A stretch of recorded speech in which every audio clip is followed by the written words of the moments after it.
Hello everybody and welcome back to the channel for today's video. I wanted to talk to you about the etiology of the narcissist from a different type of idiopathic stance. So the orientation of narcissism in an individual. Let's jump in. So we all have heard narcissists they're diagnosed after the age of 18, but when you get into the real psychology of it, and this is for entertainment purposes only, this is all just fun and games. But the narcissist will start molding themselves as becoming a narcissist, the individual. The individual starts molding themselves in becoming a narcissist in and around the age of 2 to 3, 4 to 5. And so they become fully integrated between the ages of 2 to 3 to the ages of 18. And I do believe that this is a psycho-spiritual situation, issue. It's not just a psychological issue. In fact, narcissism is really deemed a personality disorder. It's not a psychological disorder, which means it's got its own class to itself. And it was almost taken out of the DSM-5 in the late 90s for lack of merit. And narcissism is an interesting topic because it's something that can be changed at will. So if the individual who becomes a narcissist wants to change, they can. They just choose to do what they choose to do out of the desires of their heart. And the desires of their heart change when they get caught. The desires of their heart change when they need something. The desires of their heart change when there is a superior officer in and around them and they have to act right. But outside of that, they clown around and play games. And life is a game to them.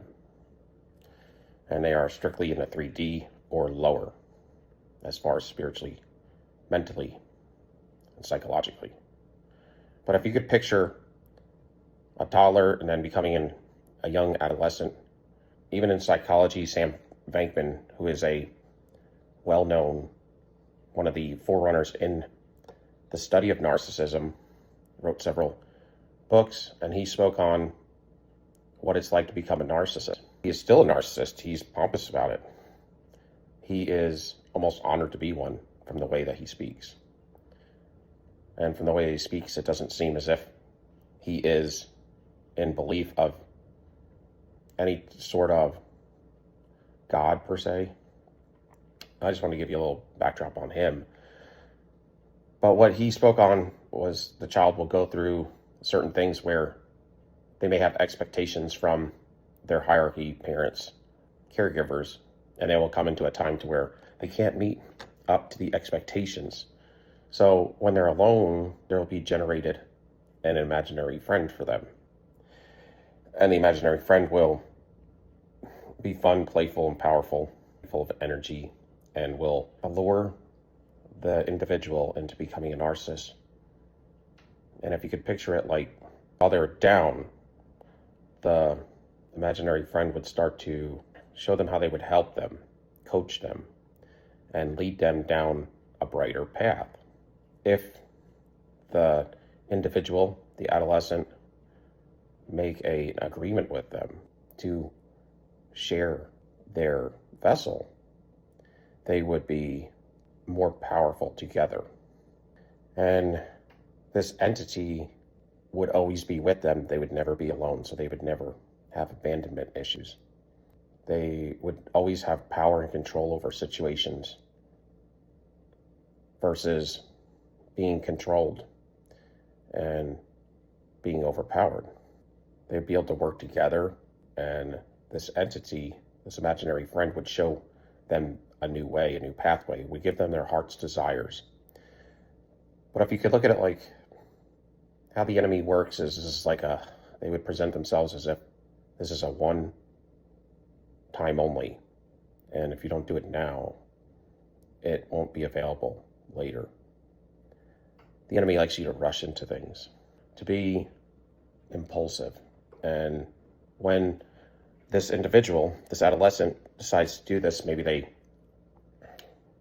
drift on off to sleep. And when they wake up, because they have made this covenant, contract, this consent, this verbal agreement, or it could be a non-verbal agreement. You know how you could speak to yourself with your inner voice without saying a word? You could ask your thoughts out. Well, just as that can occur, you can make agreements that way. Unspoken, but submissive to it and in agreement with it. When they wake up, they are now intertwined in this avatar, in this vessel. So anything that the now narcissist, now entered narcissist does, the entity has 50% ownership. It's not occupying, but it's agreed to an ownership. But also in this agreement, this individual had to agree to give up on themselves to put this individual in charge. Maybe 51%. You know, you have those companies that agree and somebody wants 51% of the stock. That way they have the controlling factor of the whole corporation. That occurs. And this entity starts out in an enticing way, because the only way the enemy can convince you of things is when you're enticed. You have to be enticed, you have to be drawn in. They have to be offering something that you want, something that you feel is unreachable. They have to allow you to get down and out and then come to you pepped up with these dreams and this new reality they can offer you. And with that, they have to pump up your ego and get you out of any type of logic or any type of spirit man or higher thinking position, so that you'll be very vulnerable to being in agreement with this entity. So it's going to come at you in your lowest point, and it's going to love bomb you, just like the narcissist does to you. It's the same thing that happened to them. They come to you when your vibration's at its low point, and maybe you have entered into that vibration level of 10 to 199, because even though you grew up and you were groomed to take care of narcissists as a black sheep, you don't normally ride on that level. But from time to time, before you were healed, you had the ability to dip into that 199. And that 199 occurred because maybe you went through a breakup and you had a hard time getting over it, or a marriage, or you had a family member pass away, and it was what led you into a depressive state. It brought you under this level of this threshold of the 199. You could even call it bereavement. In hospitalization, they call it bereavement. It's when you have several of these things occur that pull your vibration level down or put you in a depressive state. And it's something that almost you have a tough time even getting out of. You can flutter around this level for a long period of time, unhealed and hurt, very hurt. You may have had a divorce and deaths in your family occur. And that was a lot, almost too much to endure. And maybe you lost finances, and there was a lot of movement in your life in a bad way that led you to this point. And this is where the narcissist would come into your life and enter you. But that's the same thing that happens to this adolescent. They get to a low point, and then they're promised greatness, their heart's desire for this one-time deal. And when they make this deal, it's them renouncing themselves for this agreement, for this entity. So they wake up and this thing is in control of them, with them, and leads them. It guides them and coaches them, and it love bombs them. It pumps up their ego and gets them in a state of mind of ego. And so they will teach them and coach them in all these different areas. How to be a martyr, how to look like a martyr, so that you can get attention, and how to look like the victim, to play the victim, and how to look like the king or the queen, and the superior one, the leader, the perfect person, the perfect model of what people would expect is the perfect model in life, the perfect mother, the perfect father, the perfect holy man or woman, the individual that takes care of the needy, but doesn't really care about the needy. The individual who's a champion and also a hero. This individual will also be taught in the act of being even the best villain. And these are all types of roles that the narcissist will be learned and taught under, to learn these roles, to fake them, to portray them. And as they teach them how to do this, they start to gain what I call a pipeline. So what we used to call in real estate. You have a pipeline, and the pipeline is to say you're an independent contractor and you have to keep your pipeline growing and always have business coming to it, because you don't get paid from anything. You don't get a paycheck. In a commission business, you have to continue to have sales come to you. That's called your pipeline. So you got to keep your pipeline full. So you're always out promoting your services so that you can get money, or what we call supply and business. So the narcissist is taught in how to build their pipeline of supply. Their pipeline of supply is to promote themselves in a way that's exclusive, that they are the best looking, that they have a lot to offer, but they have only a little bit of time to spend with you, and they're willing to spend it with you. Their time is very precious, and you're lucky to have them in your life. And for the short times that you have with them, because they're so important and busy, you just have to accept that and be grateful that they've even offered you a chance at any of their time. And you go into accepting that, thinking they're of that high value importance, and they also put spells on you to make you feel it's believable. And this entity will get them to go out and start these different partnerships, these love partnerships, as they grow older.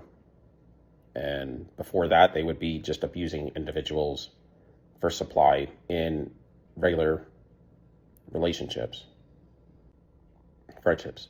And this entity, when it comes in, it will start to, at some point after it's coached them, it will start to devalue them. Love bomb phase is over. Now it's time to devalue.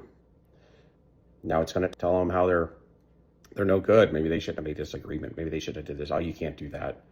I can't believe you would be like this. This is their inside voice, degrading them, getting the person to despise themselves. And the whole time, the entity is attacking the love center of this individual. It has 50% or 51% ownership now. And that's where it becomes a permanent possession. Is as this person has given up on themselves, and when this entity comes in, it's able to attack the love center. An entity of dark energy is going to be one of witchcraft, because all dark energy is going to be a dark witch or a dark warlock. They're going to be operating at that level all the time. So it's going to pull their vibration down, and that's why they have to go out and build this pipeline. Over time, it's going to get them thinking one way. And when it's having them think more in the fight or flight area of their brain and thinking on that level of consciousness, it's going to be attacking the love centers of the right brain or the frontal lobes. And it's going to convince the individual to just think in fight or flight and survival, how they are going to play these different roles and build their pipeline. That's all they're really concerned about. Impressing the entity inside them. So they work hard at building this pipeline, doing these things. And as there's no blood flow to the love centers of the brain, it gets ischemia, real narrowed vessels, scarred up. The vessels' sheaths are damaged. And over time, they lose all blood flow to them, as if the narcissist doesn't even remember the area even existed. in their brain, their mind, and their thoughts. And they shut down. It's like a company that's gone out of business. There was once a company that was thriving and surviving. It was making a true change. It was really showing life, right? But over time, it got the wrong type of management. And when the wrong type of management comes in, it didn't take long for it to go the opposite way. And before you know it, that company is in shutdown mode. It's filing for bankruptcy. And after it's all said and done, you'll go buy that company's physical entity years later, and you'll find there's nothing but overgrown weeds in the parking lot. Nobody's been there in years. Everybody's forgotten about it. And that's what happens to the love centers, because when this love center shut down, it's like a river that flows through it of your blood. Blood brings the life to those vessels, but when it's diverted, that river of flow turns into a stream, and the stream is then pinched off, and there's no blood flow to it at all, and then it becomes deadened. But first it becomes muddy, right? After the water disappears, it becomes muddy, and then it dries out, and it becomes either hard, like rock, that clay, that dirt. It's impermeable. And then it also becomes dusty, like a desert, as it dries out.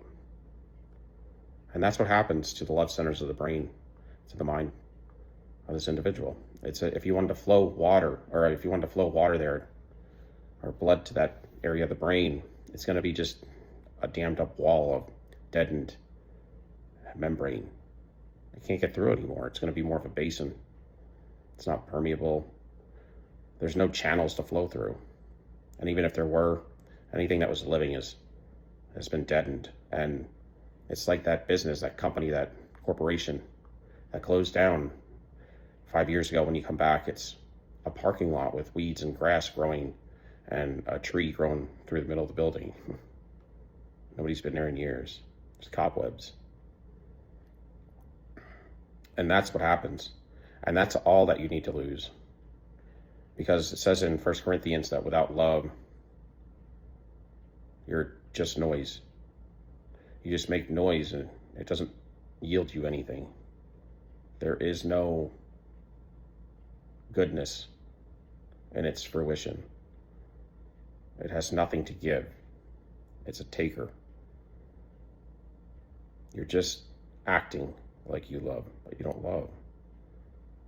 When you don't have love, it's an atmospheric change.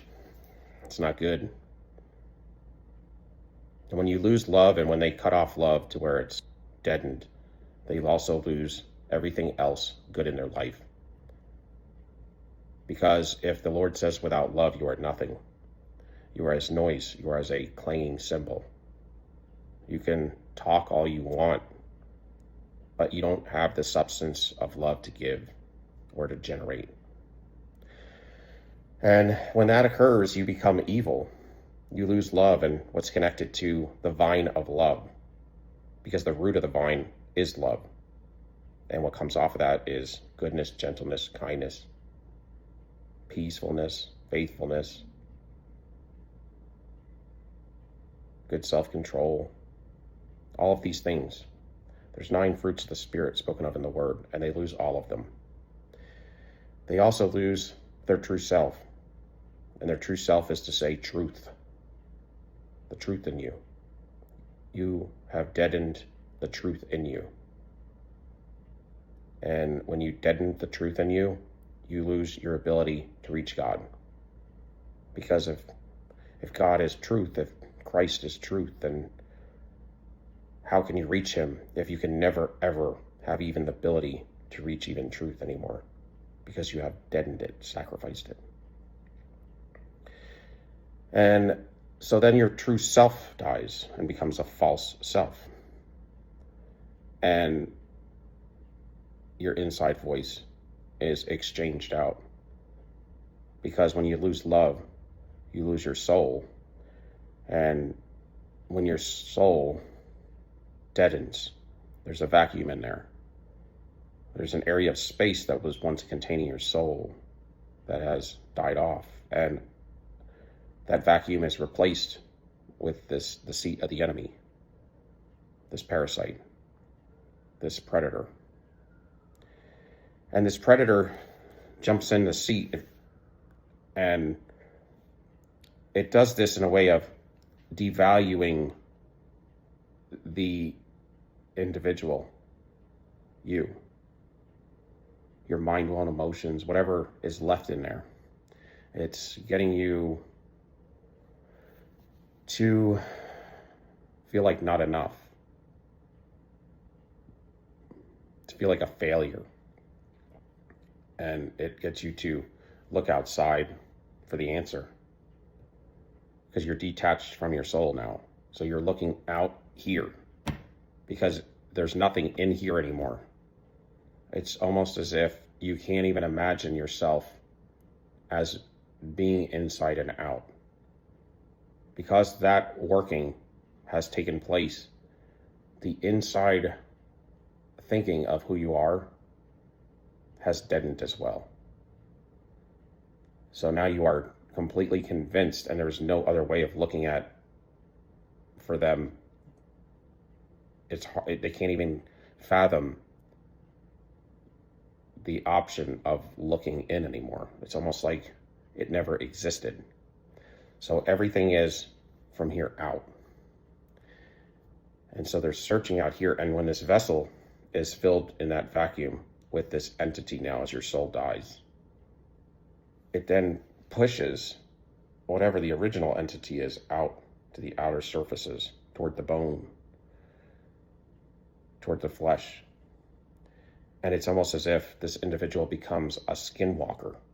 You know what a skinwalker is? It's like something that has the outer shell of you, and it can, if it's on top of you, it is the same reflection of you. It's the ghostly version of you, right? The energetic self, so to speak, the outer version of the energetic self of you. And they get pushed out to that level. They can feel and they can touch, and they're still connected to the mind, will, and the emotions. But they don't have that inner self, that inner sanctum anymore. It's almost, because it's deadened, it's incomprehensible that it even exists.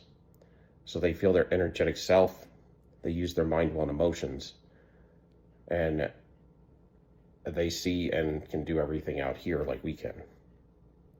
So they get pushed out to there. Now, where they used to have an inner sanctum, they don't have it anymore.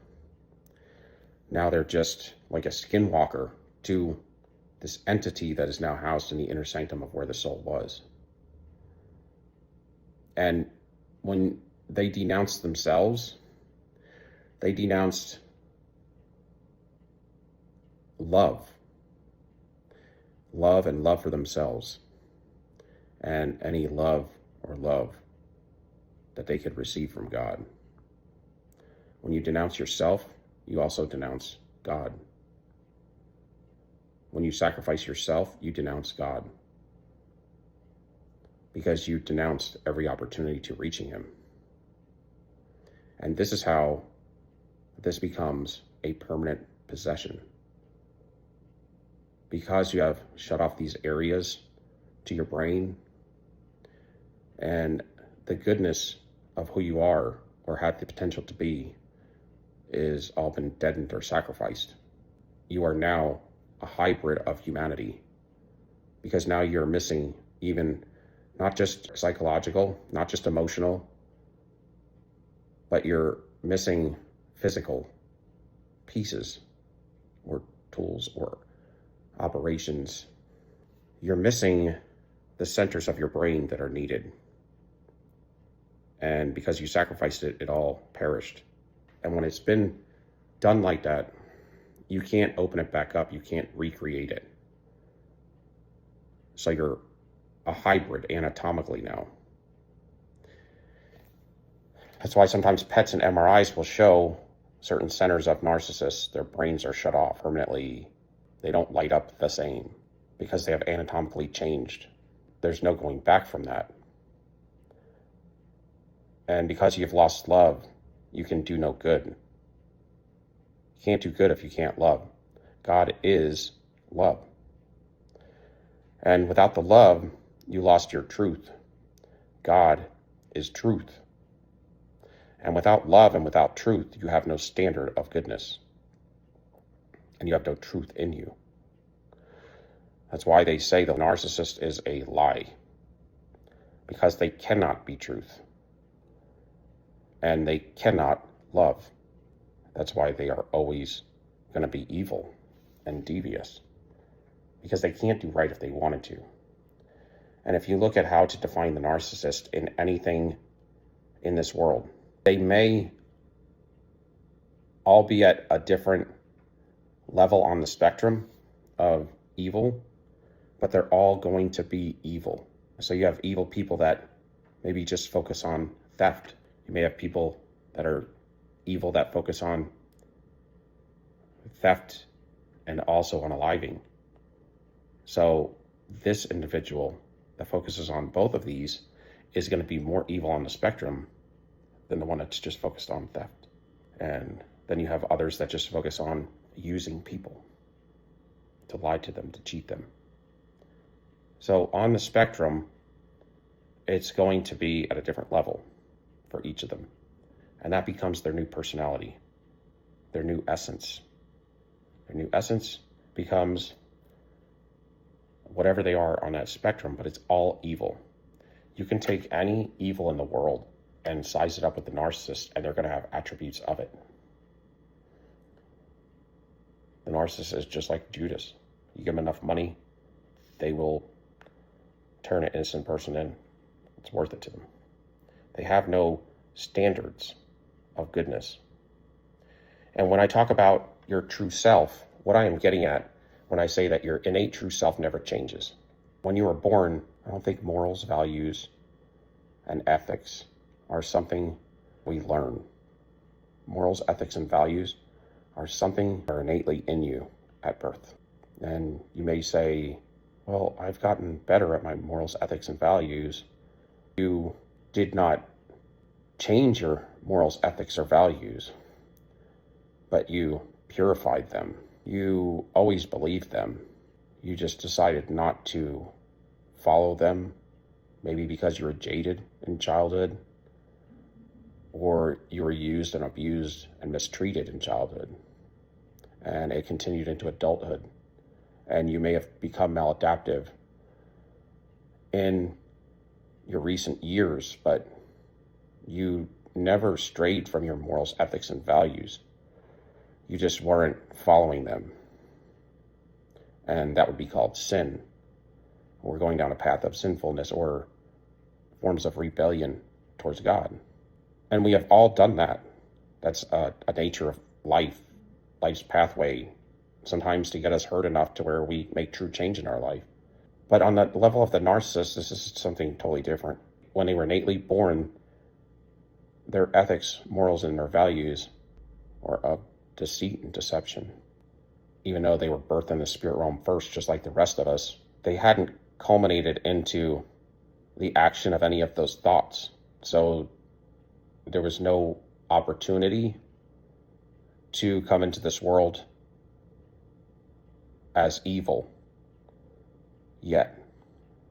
When God creates us all, he gives us the option to become who we're going to be, and he births us first in the spirit, or he creates us first in the spirit. But at some point in that birthing in the spirit, or that creation of us in the spirit, he gave us certain options, certain availabilities to become our true self, our innate self. And we may have, over a split second, because God is outside of time, so it doesn't take any time, in a twinkling of an eye, in that moment of time, you and I both chose, through those options and choices, who our innate spirit was going to be. And then we were entered into our mother's womb. And everything that we were ever going to do was already done, you see.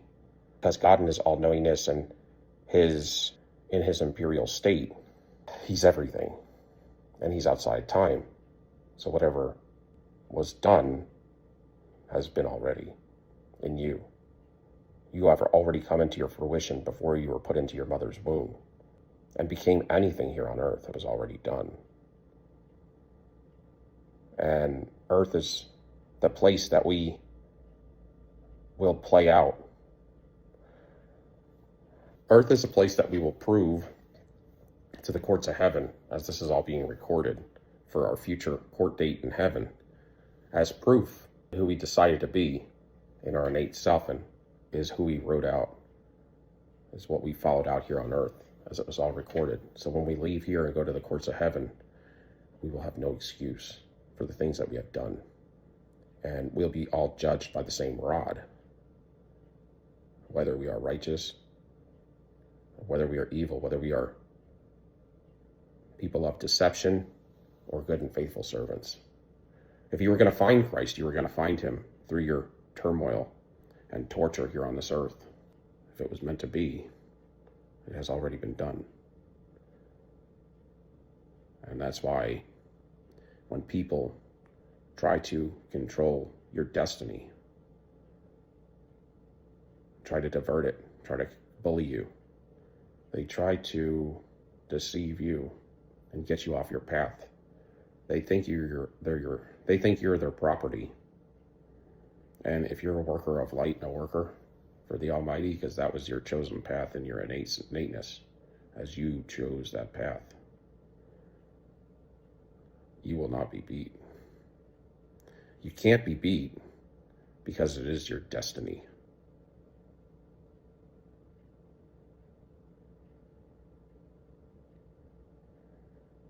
And some of us have a pathway of abundance, but a pathway of abundance to help others, to lead others to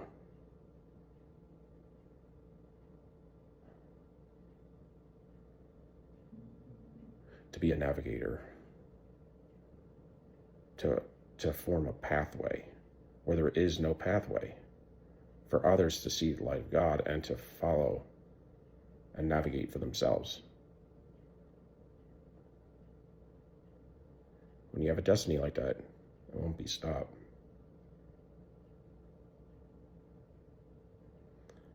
There's nobody on earth and there's nobody in hell that will stop you.